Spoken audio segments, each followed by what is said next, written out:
I'm bringing you another story. This is the story about Nwanyimaluefi and her sickly daughter. Once upon a time, a woman called Nwanyimaluefi and her husband lived happily. They had 15 children. On the birth of the 15th child, the husband died. And the 15th child was so sickly, very, very sickly. Today is a headache. As you're curing the headache, it is belly ache. As the belly ache is being cured, it's earache, the whole body. There was measles, there was chicken pox, there was every ailment in the world all over this baby. And what happened?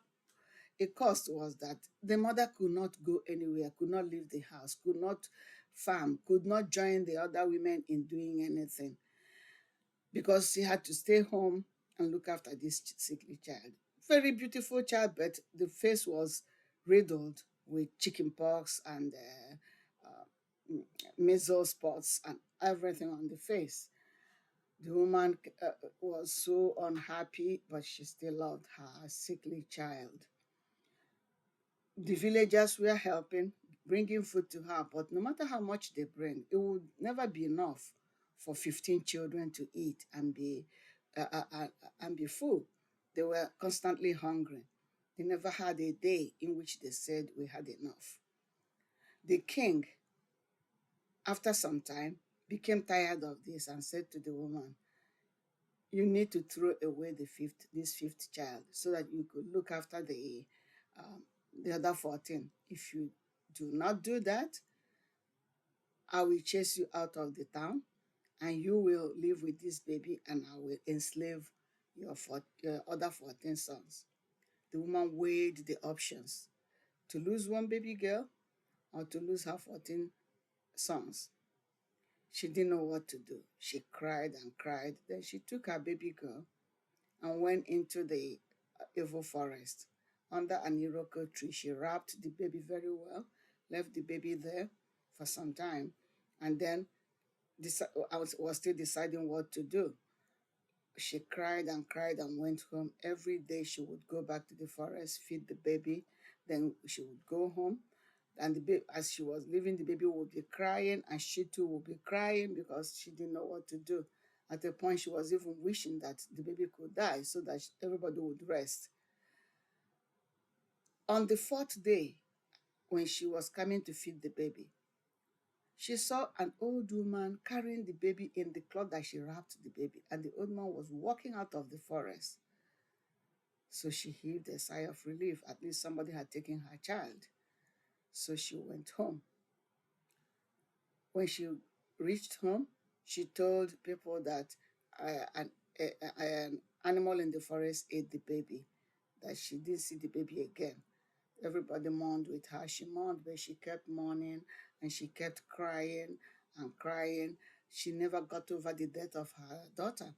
In the 7th year, out of grief, she died. 7 years after this, a big pestilence came into the village.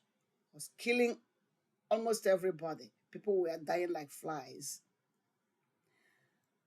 The king called everybody and said, "Something is terrible. I don't know what this is. Why should we have this kind of pestilence and other people don't have it?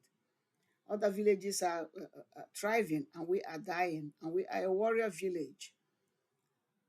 He called the native doctor. The native doctor came and threw all his equipments on the ground. We call it epili, um, osoje, nzu, everything on the ground, and talked to the spirits.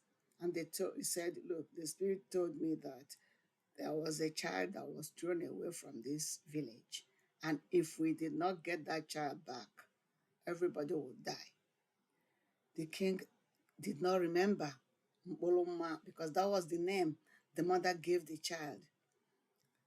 Okay, let's step back into what happened after the old woman picked Mboloma from the forest. The moment that old woman got to her own village, all the sickness on Oloma vanished. She became very beautiful. She grew up the most beautiful child girl in the whole kingdom and beyond. Princess, everybody, she was turning 15 by then. All these princes were coming to marry her. Let's go back to the Oloma's birthplace. The king then sent men to go far and wide and look for this lost child. As it would happen, Oloma's three brothers came to the village where Oloma was taken. When they got there, they started hearing this story about the child, the girl that was the most beautiful girl. They decided to just see the girl and continue on their quest. When they went to the king and asked the king if they could see this beautiful girl because it would be good for the girl to be married to their own prince, the heir to the throne. The king called for the woman and the daughter and the king. And the moment they saw the girl was so beautiful. They went into a trance because they were so overwhelmed by this girl's beauty. When they came out of the trance, they started begging the girl to come and be married to their prince. Instead of the girl giving them an answer, she started singing for them.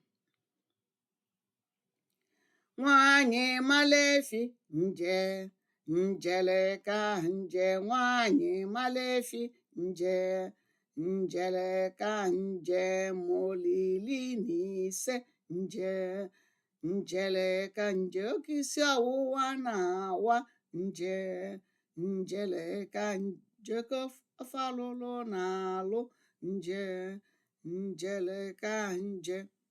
Nebulu m tụfuge n'azụ Owere, mmiri maa m anwụcha m, isi na-eme m delepu. They were shocked. They didn't know what to say. They knew their mother's name was Nwanyimaluefi. They knew they had a sister that was supposed to have died, that was so sickly. So how could this beauty here be their sister? They went back, they talked to her again and said, "Who are you? Because of the song you're singing, you're making us think. Who are you?" She started singing again.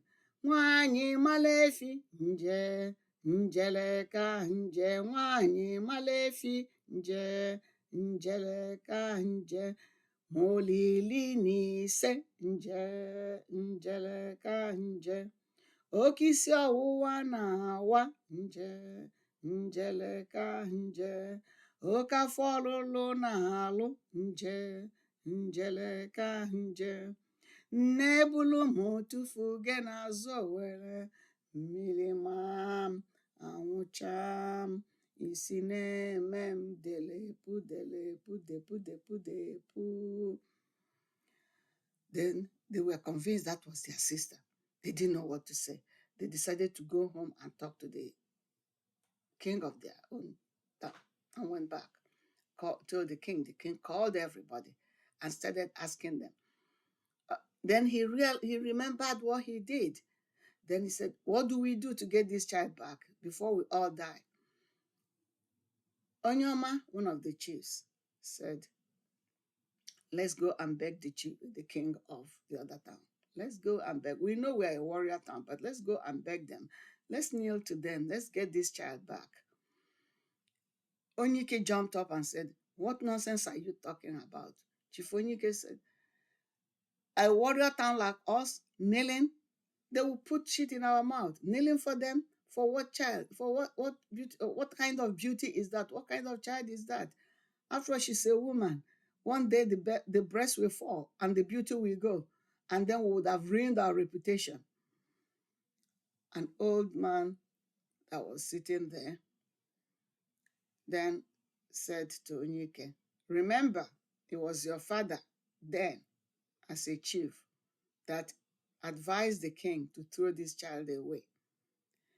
In the first year of this pestilence, your father was one of the first ones to die. What do you think will happen to you? What do you think will happen to all of us if we do not go and get this child back?" I have finished talking. If you know how, we have the cassava, we have the mortar, we have the pestle. If we know how to pound, we'll pound inside the mortar. If we don't know how to pound, we'll pound on the ground. I have finished talking. Then the king listened to all these arguments and said, so many people were saying different things. Eventually, they all agreed that the child will obey. They will go and beg the other weaker village to give them back this child. So they went. When they reached that village, they begged the king. The king said, well, you have to beg Mpoloma. She was the one thrown away because when she got to that village, that other woman gave her the name Mpoloma without knowing it was her real name from her other village. So Mpoloma then came and they begged her. Mpoloma agreed. And then the king said, on one condition, that when you take her home, she has to be married to the heir to the king and become the next queen.